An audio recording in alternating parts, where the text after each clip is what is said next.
والذين آمنوا واتبعتهم ذريتهم بإيمان ألحقنا بهم ذريتهم وما ألتناهم من عملهم من شيء كل امرئ بما كسب رهين.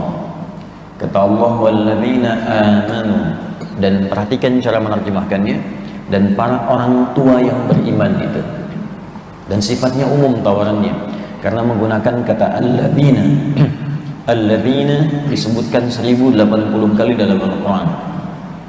Itu menunjuk kepada bentuk jamak tanpa batas. Jadi laki-laki, perempuan, tanpa sifat sosial, mau yang merasa kaya atau cukup, punya kedudukan atau tidak. Kata Allah, saya tawarkan seluas-luasnya. Sepanjang orang tua ini punya iman, dia beriman kepada Allah Subhanahu wa ta'ala. Kemudian ini yang paling menarik, jika disebutkan, ini rumus dalam tafsir ya, jika disebutkan kalimat iman, itu umumnya akan bersanding dengan amal soleh. Ini sudah rumus. Jadi kalau ada iman, setelahnya amal soleh. Ada iman, setelahnya amal soleh.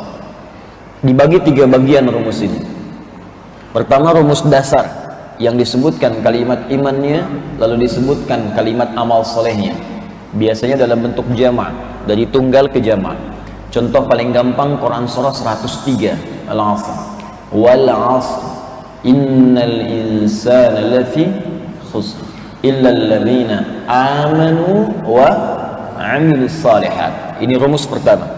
Ini kalau hidupnya tidak ingin rugi, maka manfaatkan setiap detik kita dengan iman, yang iman itu mendorong perilaku kita untuk berbuat kebaikan. Kemudian yang kedua, diberikan detil untuk latihan beramal soleh tadi. Bagaimana memanfaatkan waktu beramal soleh itu, maka didetilkan oleh Allah Subhanahu wa ta'ala. Ada yang sifatnya bisa ibadah ritual, ada yang sifatnya bimbingan akhlak sampai ke kehidupan sosial. Contoh, bimbingan ritual misalnya, Al-Baqarah ayat 3 sampai ke 4-nya. Alladzina yu'minuna bil ghaib wa yuqimunas shalah.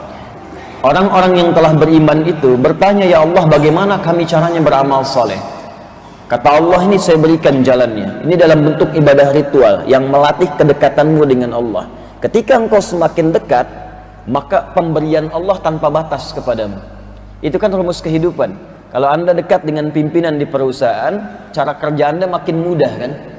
Kalau Anda dekat dengan orang yang punya akses, maka akses Anda semakin terbuka. Sekarang Anda dekat dengan Allah, apa yang tidak mudah bagi Allah?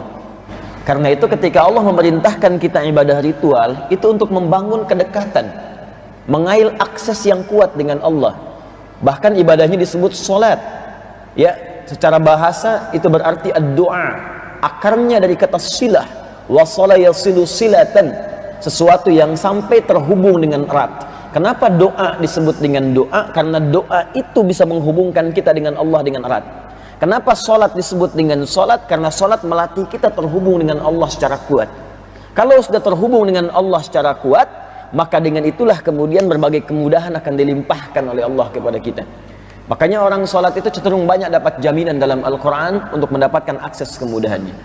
Poinnya, ketika Anda ingin berusaha melatih diri beramal soleh, maka kata Allah, ini bentuknya satu ibadah ritual, hikmahnya seperti ini. Jadi dijelaskan oleh Allah, caranya begini, fungsinya ini, hikmahnya ini. Sampai dengan hikmah ini kita punya motivasi, kenapa saya mesti sholat. Jadi orang kalau paham hikmah, dia tidak akan menilai ibadah sebagai kewajiban semata, tapi menilai itu sebagai jalan menuju kebahagiaan. Karena itu ketika ada orang bertanya, kenapa saya mesti sholat, dijawab di suara muadzin itu, hayya 'alas shalah, hayya 'alal falah. Ayo sholat. Dengan sholat itu, ayo dapatkan kebahagiaan, ayo dapatkan kesuksesan. Ya, karena itu falah di dalam kamus Arab Inggris itu diterjemahkan dengan success and happiness, sukses dan bahagia. Ini poin pertama. Ada lagi nanti dengan puasa misalnya. Karena itu puasa dibuka dengan kalimat iman. Al-Baqarah ayat 183. Ya ayyuhalladzina amanu kutiba alaikumus siyam. Jadi sebelum muncul kalimat kutiba alaikumus siyam, imannya muncul dulu. Ini sebagai latihan yang ritual. Ada lagi yang bentuknya misalnya akhlak. Akhlak, ya. Kita temukan misal akhlak yang membimbing tubuh kita, bagaimana caranya berinteraksi. Saya ambil misalnya Al-Quran dari mata sampai lisan aja supaya singkat. Quran surah 24 An-Nur ayat 30 untuk laki-laki, 31 untuk perempuan. Ketika Allah menyebutkan fungsi mata, dibuka dengan kalimat iman dulu, supaya mata beramal soleh, bukan sekadar melihat. Kalau yang melihat gampang, binatang pun melihat. Kucing lihat Anda lari kan? Coba. Anjing melihat manusia bisa menggonggong. Kambing melihat manusia ya bisa punya tindakan tertentu. Elang itu lebih tajam pandangannya dibanding kita. Saya sering katakan, elang terbang ke atas bukit yang tinggi sampai ke langit, anak ayam kelihatan. Anda terbang naik ke atas, anak sendiri nggak nampak ya. Nah, itu kan pandangan tajam. Jadi kalau cuma sekedar melihat, binatang pun melihat. Lantas apa perbedaan penglihatan binatang dengan kita insan beriman? Bukan sekedar manusia, tapi manusia yang telah beriman. Maka turun kemudian redaksi dalam Al-Quran, qul lil mu'minina, imannya dulu. Katakan pada pria-pria yang telah memiliki iman. Ayat 31-nya untuk perempuan. Wa qul lil mu'minati, katakan pada perempuan-perempuan yang telah memiliki iman. Yaghuddu min absarihim, untuk laki-laki, yaghudduna min absarihinna untuk perempuan. Maka imannya akan membimbing pandangannya beramal saleh. Ketika yang baik dia tatap, ketika menatap yang tak baik dia palingkan. Jadi ghaddul basar itu bukan tidak melihat, tapi ketika menatap yang dilarang oleh Allah, maka imannya langsung memprotek itu, mengalihkan pada hal-hal yang dibenarkan oleh Allah. Nah, itu akhlak. Ya. Quran surah 49 ayat 11 sampai 12. Ya ayyuhalladzina amanu, kelisan, la yaskhar qaumin qaum. Ya ayyuhalladzina amanu la yaghtab ba'dukum ba'dha. Dikuatkan di hadis Nabi sallallahu alaihi wasallam. Man kana yu'minu billah, yu'min, imannya dulu. Man kana yu'minu billahi wal yaumil akhir falyaqul khairan aw liyasmut. Iman dulu. Siapa yang beriman kepada Allah dan hari akhir, maka lisannya hanya akan digunakan untuk bertutur yang baik-baik saja. Akhlak. Ya, ada hubungan sosial, menepati janji, Pak. Itu bagian dari ciri khas orang beriman. Bahkan jadi pembuka Quran surah kelima ayat pertama. Ya ayyuhalladzina amanu, iman dulu, aufu bil uqud.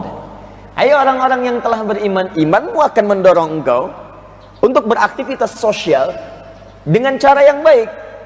Di antara turunannya, kata Allah, kalau sudah punya komitmen tepati, punya janji kemudian tepati.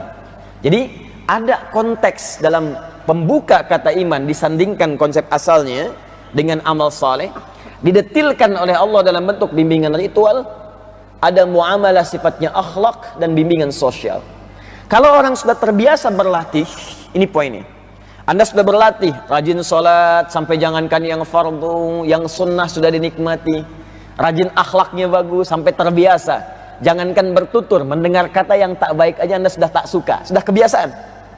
Maka kalau amal soleh sudah terbiasa ditenun oleh seluruh tatanan tubuh kita ini, dalam Al-Quran naiklah level kita.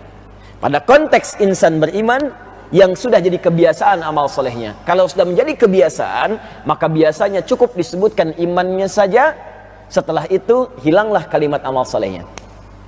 Itu dicontohkan tadi dalam bacaan imam kita di Quran surah 52 At-Tur ayat 21. Walladzina amanu, amal solehnya tidak disebutkan. Wattaba'athum dzurriyyatuhum biimanin, imannya saja. Kenapa tidak disebutkan amal solehnya? Karena orang tua ini sudah terbiasa beramal soleh. Allah ingin mengajak, kalau Anda menginginkan, bercita-cita satu keluarga ke surga, maka biasakan beramal soleh di rumah.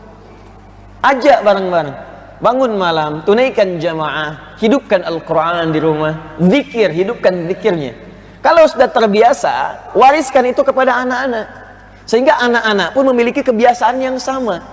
Karena itu ketika menyebutkan kalimat keturunannya dzurriyyah, amal solehnya pun gak disebutkan, karena keluarga ini sudah kompak beramal soleh dalam kehidupannya. Walladzina amanu wattaba'athum dzurriyyatuhum biimanin. Perhatikan, amal solehnya gak disebutkan karena sudah jadi kebiasaan. Maka dia berlatih, mulai dengan sholat dulu, jamaah dihidupkan, diingatkan kepada anak-anak, kompak dia dan takut. Bahkan di antara mereka ada yang mempelajari ayat-ayat azab. sehingga melahirkan motivasi untuk meninggalkannya. Takut kalau kita nggak sholat bisa-bisa kesini, kalau kita tidak berpuasa bisa-bisa begini, kalau kita nggak jujur bisa-bisa dihukum oleh Allah. Takut. Makanya di ayat ke-26-nya disebutkan, ya, qalu inna kunna qablu fi ahlina musyfiqin. Mereka sering belajar itu, duduk bareng-bareng. Kami itu waktu itu di keluarga kami sering kumpul, takut dengan azab. Jadi berdoa, ya Allah jauhkan dari api neraka. Itu yang dimaksud di Quran surah ke-66 ayat ke-6. Ya ayyuhalladzina amanu, hei orang-orang yang telah beriman, qu anfusakum wa ahlikum nara. Jaga dirimu baik-baik dan keluargamu dari neraka. Itu dikaji itu di keluarga itu. Bagaimana caranya terhindar dari neraka? Kemudian mereka berdoa, minta kepada Allah. Makanya di ayat ke-28 itu ditutup dengan berdoa. Ya, nad'u innahu huwal barrur rahim. Kami bermohon kepada Allah, ya Allah jadikan keluarga kami ahli Quran. Ya Allah jadikan keluarga kami ahli tahajud. Ya Allah jadikan di keluarga kami ada pemimpin untuk ke surga nanti. Berdoa dan dijawab oleh Allah Subhanahu wa taala doa itu. Ketika kembali kepada Allah di hari kiamat nanti, sekeluarga masuk surga. Bukan satu dua orang. Satu keluarga.